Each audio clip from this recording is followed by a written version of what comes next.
এবং 18 নির্বাচন আপনি দেখেছেন যে আমাদের প্রাণপ্রিয় নেতা বিএনপির ভারপ্রাপ্ত চেয়ারম্যান জনাব তারেক রহমানের নির্দেশ ছিল যে এই সরকারের অধীনে কোনো পাতানো নির্বাচনে বিএনপি সহ যারা গণতান্ত্রিক প্রেমিক যে দলগুলো আছে তারা কোনোভাবেই অংশগ্রহণ করবে না।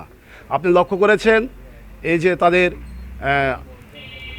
এই জানুয়ারি মাসে যে নির্বাচন, এবারে যে নির্বাচন হয়েছে, এই নির্বাচনে 5 থেকে 7% ভোট পড়েছে।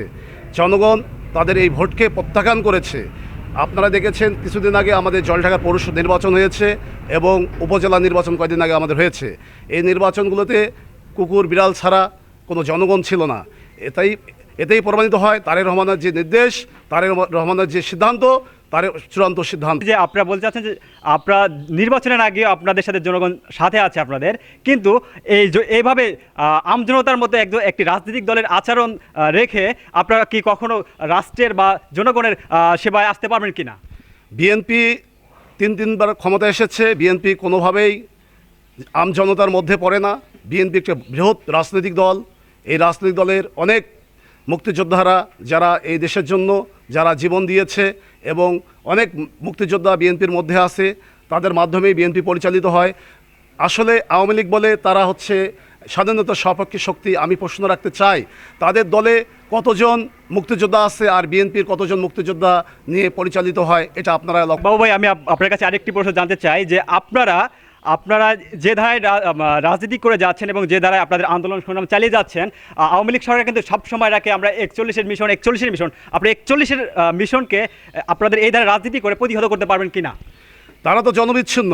আমরা জনগণের জন্য রাজনীতি করি।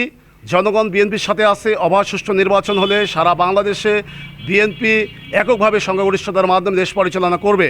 আর আওয়ামী লীগ তাদের একতরফা নির্বাচনের মাধ্যমে তারা জনগণ থেকে বিচ্ছিন্ন হয়ে গেছে।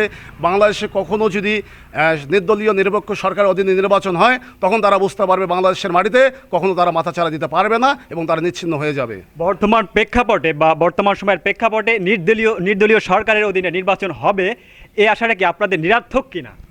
অবশ্যই না। আমরা চাচ্ছি যে নির্দলীয় হোক নিরপেক্ষ হোক, যে এই সরকার অধীনে কোনো নির্বাচন কখনোই সম্ভব না। কারণ আপনারা উপজেলা নির্বাচন, স্থানীয় সরকার নির্বাচনগুলো আপনারা পর্যালোচনা করলে আপনারা বুঝতে পারবেন যে এই সরকারের অধীনে কোনোভাবেই নির্বাচন সম্ভব না। আপনারা দেখেছেন জাতীয় নির্বাচনে তাদের প্রার্থী ছিল ডামি প্রার্থী, তাদের স্বতন্ত্র প্রার্থী এবং আওয়ামী লীগের প্রার্থী। তাদের মধ্যে দলাদলি, তাদের মধ্যে কলাকলি, তাদের মধ্যেই সংঘর্ষ। আপনি দেখেছেন যখন গণতন্ত্র থাকবে না, যখন মানুষের অধিকার, মানুষ কথা বলতে পারবে না, মানুষ যখন তাদের যে অধিকার নিয়ে রাস্তা নামতে পারবে না, তখন স্বাভাবিক তাদের মধ্যেই গণ্ডগোল হবে, তাদের মধ্যেই মারামারি হবে, তাদের মধ্যেই কাদা ছড়াছড়ি, এটাই স্বাভাবিক। আজকে আওয়ামী লীগ একজন আরেকজনের কথা বলতেছে, তারা কীভাবে লুটপাট করেছে, তারা কে কী করেছে, এটা তাদের মাধ্যমেই সারা বাংলাদেশের জনগণ জানতে পারছে। এটা আমাদের একটা বিশাল অর্জন।